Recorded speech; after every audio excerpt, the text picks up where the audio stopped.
Atau orang ini beribadah kepada Allah termotivasi, terdorong agar Allah jauhkan dia dari bala dan bencana.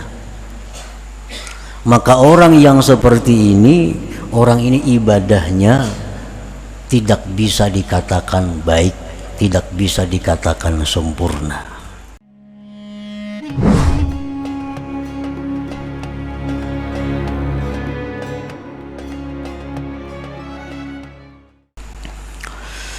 Para muhibbin rahimakumullah, al-hikmatu tis'un minal hikamil ataiyah. Qala al-imam Ahmad ibnu Athaillah as-Sakandari rahimahullah wa nafa'ana bi'ulumihi wa asrarih. Hikmah yang ke-90 dari al-hikamil ataiyah, berkata pengarang Imam Ahmad bin Athaillah Sakandari rahimahullah, man abadahu li syai'in yarjuhu minhu aw liyadfa'a bi ta'atihi wurudal 'uqubah fama qama bihaqqi awsafih. Yang artinya, barang siapa yang beribadah kepada Allah karena sesuatu yang dia harapkan sesuatu itu dari Allah, atau dia beribadah agar Allah menghindarkan dengan sebab taat itu akan datangnya bala, maka tidaklah dia mendirikan dengan hak sifat-sifat Allah subhanahu wa ta'ala. Dalam beberapa hikmah yang terdahulu telah disebutkan bahwasanya orang yang taat kepada Allah akan dibalas oleh Allah dengan balasan yang segera, yaitu balasan-balasan yang diterima di dalam dunia ini, dan lagi dia akan dibalas Allah dengan balasan yang disimpan untuk hari akhirat kelak. Nah, itu pembicaraan tentang hikmah yang sebelumnya. Maka dalam hikmah yang ke-90 ini beliau menjelaskan bahwa barang siapa yang beribadah kepada Allah karena sesuatu yang dia harapkan dari Allah, atau agar Allah menjauhkan daripadanya akan datangnya bala, maka tidaklah dia mendirikan dengan hak sifat-sifat Allah subhanahu wa ta'ala.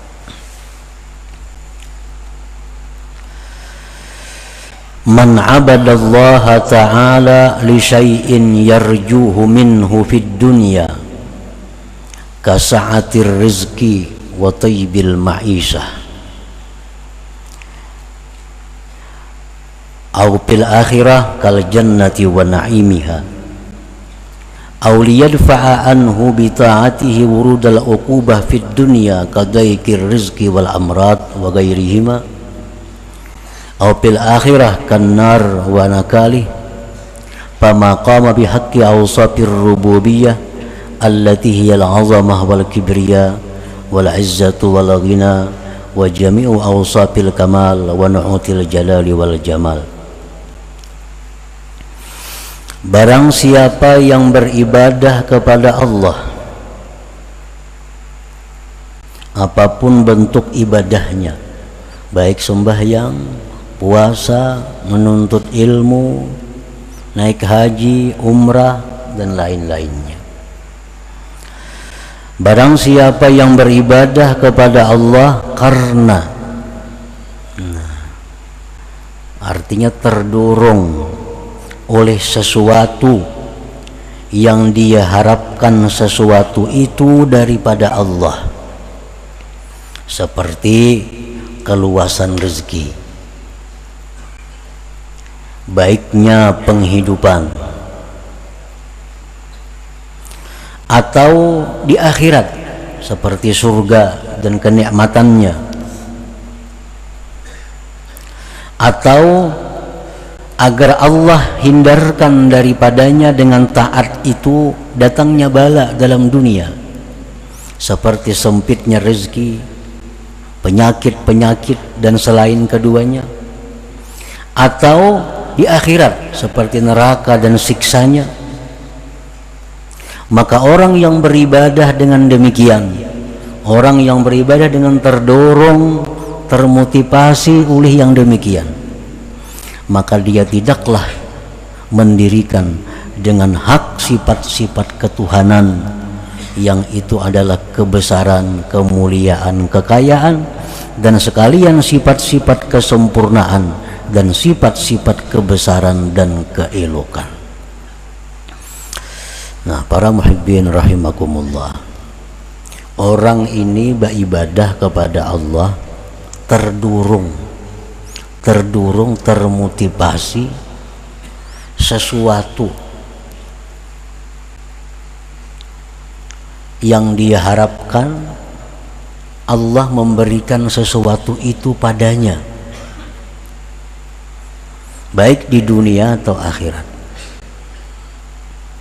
Atau orang ini beribadah kepada Allah termotivasi, terdorong agar Allah jauhkan dia dari bala dan bencana. Maka orang yang seperti ini, orang ini ibadahnya tidak bisa dikatakan baik, tidak bisa dikatakan sempurna.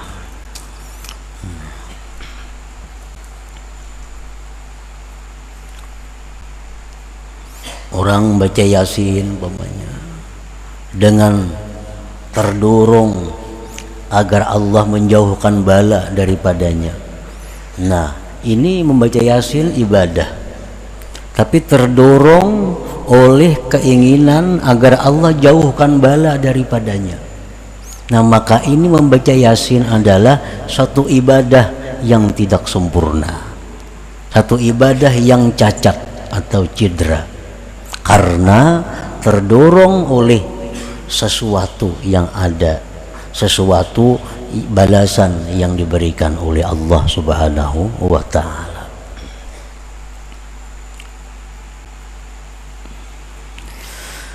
Pannasu fi ibadatillahi ta'ala bi'atibari ikhlasihim ala thalathati aqsam. Maka bermula manusia pada beribadah kepada Allah Subhanahu wa ta'ala dengan ma'iktibar keikhlasan mereka itu terbagi 3 macam golongan manusia. Faminhum may ya'budullah khawfan min 'iqabih ajilan aw ajila aw tama'an fi rahmatih wa hifzih ajilan aw ajila wahum min awamil muslimin fa ibadatuhum ma'lulatun madkhulah. Maka sebagian dari manusia, ada orang yang beribadah kepada Allah karena takut dari siksa Allah. Ada orang yang beribadah kepada Allah itu karena takut terhadap ancaman Allah, baik di dunia atau akhirat. Atau dia beribadah itu karena ingin dapat rahmat dan lindungan Allah di dunia atau akhirat. Wahum min awamil muslimin, maka orang seperti itu adalah golongan orang awam daripada kaum muslimin. Artinya orang ini beribadah surga nang ditujunya. Orang ini beribadah supaya jangan masuk neraka. Orang ini beribadah tujuan supaya dalam dunia dia dilindungi oleh Allah. Orang ini beribadah supaya dalam dunia dia mendapat kebaikan-kebaikan dari Allah. Nah, ini adalah cara perilaku beribadahnya orang awam. fa ibadatuhu ma'lulatun madakhulah, maka ibadah mereka ini sakit dan cedera. Arti ibadahnya itu kada sempurna, ibadahnya itu kada sempurna, ibadahnya itu murah nilainya di sisi Allah Subhanahu wa ta'ala. Karena barang apapun bila sakit, bila cedera, tentu itu murah. Nah, jadi ibadah orang awam yang seperti demikian, maka itu ibadahnya nilainya sedikit di sisi Allah Subhanahu wa ta'ala.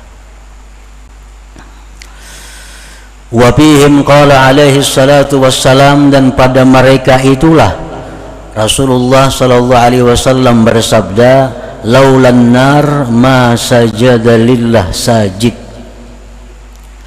Ujar Nabi, andai kata tidak ada api neraka, niscaya tidak ada sujud bagi Allah seseorang yang sujud. Nah, ini orang-orang awam. Jakanya kada ada neraka, kada bisa bayangan orang awam ini. Kada bisa bayangan ini. Cuma karena takutan masuk neraka, lalu sembahyang, puasa, berzakat. Nah, karena takutan masuk neraka. Laulan nar ma sajada lillah sajid, jikalau tidak ada neraka, tidak ada orang yang sujud kepada Allah. Nah, ini golongan tadi. Artinya golongan ini bukan golongan yang tidak baik, bukan, cuma kurang baik, kurang baik. Wa fihim aidan qala alaihi salatu wassalam, dan pada mereka itu pula Rasulullah bersabda, la yakun ahadukum kal abdisu in khafa hamila wala kal ajirisu illam yu'tal ujrah lam ya'mal. Janganlah kalian itu seperti seorang budak, seorang hamba yang jahat. Bila mana takut, dia beramal. Jadi beramalnya itu karena ketakutan, karena takut. Dan jangan pula kalian seperti seorang buruh yang jahat. Bila mana tidak diberi upah, dia tidak bekerja.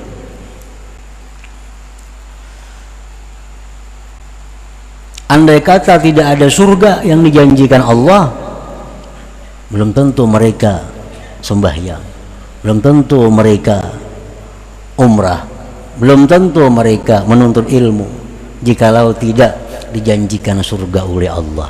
Nah, ini hamba Allah, hamba tapi hamba yang jahat, hamba yang jahat.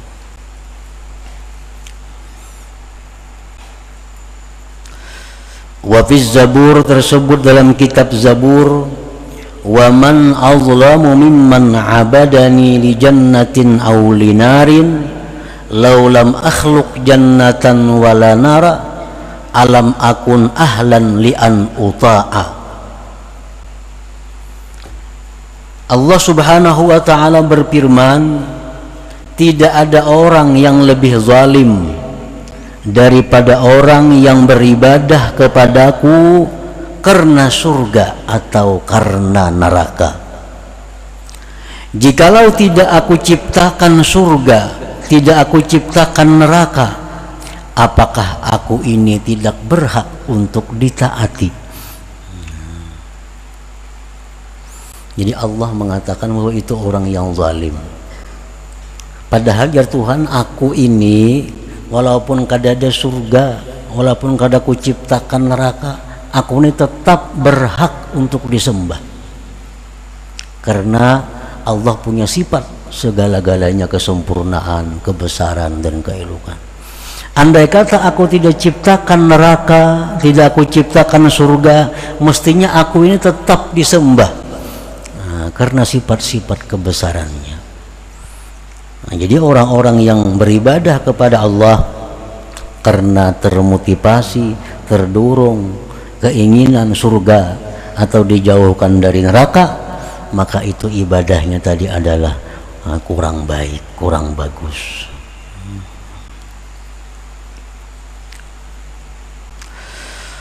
Qala Abu Hazim Al-Madani, inni la astahi min rabbi an a'budahu khawfan minal azab wa an a'budahu li jannah walakin a'buduhu mahabbatan lah.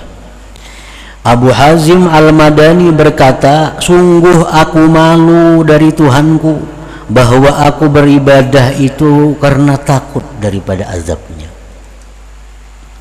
dan aku malu beribadah kepada Allah itu mengharapkan surganya Allah. Tetapi aku beribadah kepada Allah itu karena aku cinta kepada Allah Subhanahu wa ta'ala. Nah,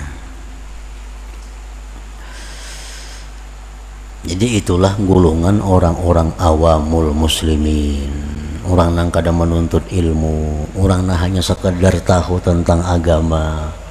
Nah, mereka beribadah dengan demikian tadi caranya. Bila beribadah pasti ada untingannya. Bila beribadah ada aja yang diharapnya.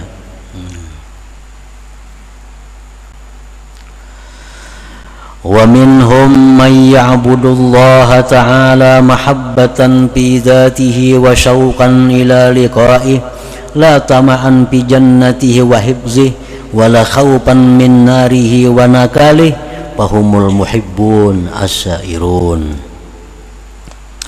Sebagian manusia lagi ada yang beribadah kepada Allah itu karena cinta kepada Allah, rindu bertemu Allah, bukan mengingini surganya dan pemeliharaannya, bukan takut neraka dan azabnya. Maka inilah golongan yang disebut muhibbun as-sairun, pecinta-pecinta Allah yang masih berjalan menuju kepada Allah Subhanahu wa ta'ala. Nah, orang ini beribadah kepada Allah, dia ada menemukan kesenangan. Nah, dia beribadah kepada Allah ada menemukan kerinduan kepada Allah. Dia bukan mengharap surga, bukan takut neraka kada. Cuma bila mana mereka beribadah, mereka ada ketenangan. Nah, mereka ada kerinduan kepada Allah. Nah, ini orang-orang yang golongan muhibbun, golongan pecinta Allah Subhanahu wa ta'ala yang masih berjalan menuju Allah Subhanahu wa ta'ala. Orang ini bila hatinya gelisah, bila hatinya galau, ambil tasbih, berzikir la ilaha illallah, la ilaha, karena dia menemukan ketenangan dalam zikir itu. Orang ini bila hatinya kada nyaman, baca Quran, dia menemukan kenikmatan dalam baca Quran itu. Nah, ini orang-orang muhibbun.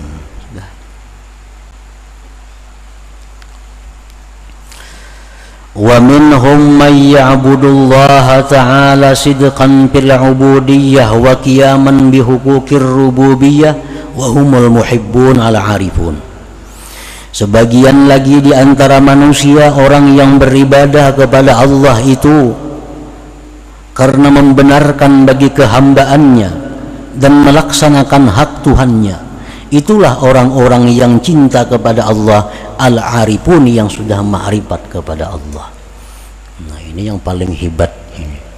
Orang yang beribadah kepada Allah itu semata-mata karena Allah. Nah, kadang dia mencari kerinduan kepada Allah, kadang dia mencari ketenangan, apalagi surga neraka.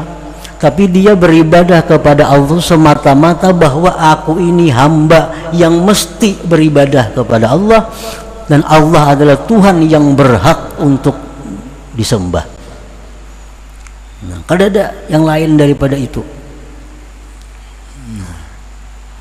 Jadi orang ini beribadah kepada Allah karena merasa dirinya itu hamba, merasa bahwa Allah itu Tuhan. Itu aja. Kada ada motivasi lain, kada ada. Beribadah kada ada dorongan lain, kada ada. Setiap kali dia melakukan ibadah, sebabnya karenanya dia ini hamba Allah Tuhan, dan hamba itu mesti mengabdi kepada Tuhan. Nah itu aja. Kalau ada urusan lain, inya sembahyang terdorong oleh itu, inya bersedekah terdorong oleh itu, inya umrah terdorong oleh itu, inya menuntut ilmu terdorong oleh itu. Pokoknya aku melakukan ini karena aku nih hamba, dan setiap hamba itu mesti patuh kepada Tuhannya. Nah itu, ini orang yang sudah ma'rifat kepada Allah Subhanahu wa ta'ala. Para muhibbin rahimakumullah, misalnya firman Allah Subhanahu wa ta'ala, wa may yattaqillah yaj'al lahu makhraja wa yarzuqhu min haitsu la yahtasib. Allah berfirman, barang siapa takwa kepada Allah, maka Allah jadikan bagi dia jalan keluar dari kesusahan, dan Allah berikan dia rezeki daripada jalan yang tak terduga-duga. Nah ini firman Allah, siapa takwa kepada Allah, dia akan dapat rezeki yang tak terduga dan keluar dari kesulitannya. Orang awam, mereka takwa kepada Allah terdorong agar dapat rezeki yang tak terduga-duga. Itu orang awam. Inya pak ibadat, menjauhi yang dilarang Allah, melaksanakan yang diperintah Allah, karena ujarnya bila demikian dia akan hidupnya nyaman, rezekinya melimpah ruah. Nah itu orang awam. Mereka menjauhi larangan Allah, melaksanakan perintah Allah dengan tujuan agar diberi Allah kenyamanan, rezeki dan lain-lainnya. Nah ini golongan orang awam. Ini murah takwanya. Amun diberi Tuhan kesenangan juga, senangannya kada seberapa senang juga, nilainya sedikit. Nah yang kedua, golongan muhibbun as-sairun, mereka takwa kepada Allah, menjunjung perintah Allah, menjauhi yang dilarang Allah karena dia cinta kepada Allah. Kan biasa orang yang cinta itu mematuhi apa-apa yang dikehendaki orang yang dicintainya, kan kayak itu biasanya. Kalau kita cinta kepada orang, kita akan patuh kepada orang itu. Nah ini golongan kedua, mereka melaksanakan perintah Allah, menjauhi larangan Allah karena cinta kepada Allah, karena takut kalau cintanya putus. Dia takut kalau dia tidak dicintai lagi oleh Allah, lalu dia berhati-hati dalam hidup, yang haram jauhinya, perintah laksanakannya, karena takutan kalau Allah kada cinta kepadanya. Nah ini golongan yang nomor dua, artinya orang yang muhibbun tapi masih berjalan menuju kepada ma'rifatullah. Nah golongan yang ketiga, dia menjunjung perintah Allah, menjauhi yang dilarang Allah karena semata-mata aku adalah seorang hamba yang mesti patuh kepada Tuhannya. Nah ini semata-mata merasakan dirinya nih hamba, Allah itu Tuhan, setiap hamba itu mesti mematuhi kepada Tuhannya, kada memandang lain daripada itu. Nah padahal pekerjaannya sama, tetapi motivasinya beda, dorongannya beda, hasil didapat pun beda, pekerjaannya sama. Nah, contohnya lagi, Rasulullah SAW bersabda, suratul waqi'ah, suratul ghina. Ujar Nabi, surah waqi'ah yang ada dalam Quran itu adalah surah kaya, surah sugih. Faqra'uha, baca mun hendak sugih. Baca tiap malam surah waqi'ah mun hendak sugih. Wa'allimuha auladakum, ajarkan kepada anak-anak kamu. surah Waqiah. Orang-orang awamul muslimin mereka tiap malam baca surah Waqiah supaya sugih. Supaya sugih. Mereka ajarkan anak-anaknya baca Waqiah, kamu hidup nyaman, hidup kamu kada fakir. Baca Waqiah. Cuma harapannya supaya hidup ini jangan kekurangan rezeki, jangan kekurangan duit. Orang-orang yang golongan kedua, mereka baca surah Waqiah, baca juga Waqiah, tapi dorongannya bukan supaya sugih kada, karena mereka baca surah Waqiah itu adalah membaca kalam Allah, kalam orang yang dia cintai. Nah, lalu dia merasakan ada kenikmatan, ada kenyamanan dalam membaca Waqiah itu. Ini golongan muhibbin. Yang ketiga, golongan yang paling tinggi, dia baca surah Waqiah karena ini adalah kalam Tuhanku dan aku seorang hamba mesti membaca surat dari Tuhanku. Nah, karena ada tujuan-tujuan lain daripada itu. Nah, ini golongan yang ketiga. Baca surah Waqiah, ini perintah Allah. Aku hamba mesti patuh kepada perintah. Nah, kayak itu aja. Ini sudah orang ma'rifat macam itu. Kenapa sembahyang? Ini sembahyang perintah Allah. Kau laksanakan. Kada mengharapkan surga apa kada ada. Ini perintah Allah, kau laksanakan sembahyang. Nah, kalau macam itu perilaku kita, motivasi kita beribadah, berarti kita memakai motivasi orang yang ma'rifat dengan Allah Subhanahu wa ta'ala. Fastahi ayyuhal insan an tatluba ajran ala ibadatik. Malulah engkau wahai manusia bahwa engkau meminta upah atas ibadah itu. Mestinya kita malu. Nah, kita minta ganjaran atas ibadah itu. Mestinya malu. Warfa' himmataka anil huzuz subbat lakal huzuz. Tinggikan keinginan engkau dari kepentingan-kepentingan surga, neraka dan lain-lainnya. Niscaya ditumpahkan bagi engkau kepentingan-kepentingan itu. Nah, artinya kalau orang tuh baca Quran, baca surah Waqiah, atau ia takwa kepada Allah semata-mata karena dia hamba Allah dan yang menyuruh ni Tuhan adalah Tuhannya Allah Subhanahu wa ta'ala, dia baca Quran, dia takwa kepada Allah, akan Allah tumpahkan baginya bagian-bagian seperti yang diingini oleh orang-orang awam tadi, bahkan lebih banyak daripada yang diberikan kepada orang-orang awam tadi. Orang awam baca surah Waqiah berduit inya, berduit karena tujuannya memang itu. Nah, orang ini kada tujuan apa-apa, dia baca Waqiah juga, tapi Allah berikan rezeki yang melimpah ruah kepada orang ini. Beda dengan rezeki yang diberikan Allah kepada orang yang awam tadi, lebih banyak, bahkan sampai kepada anak cucu cicit intahnya.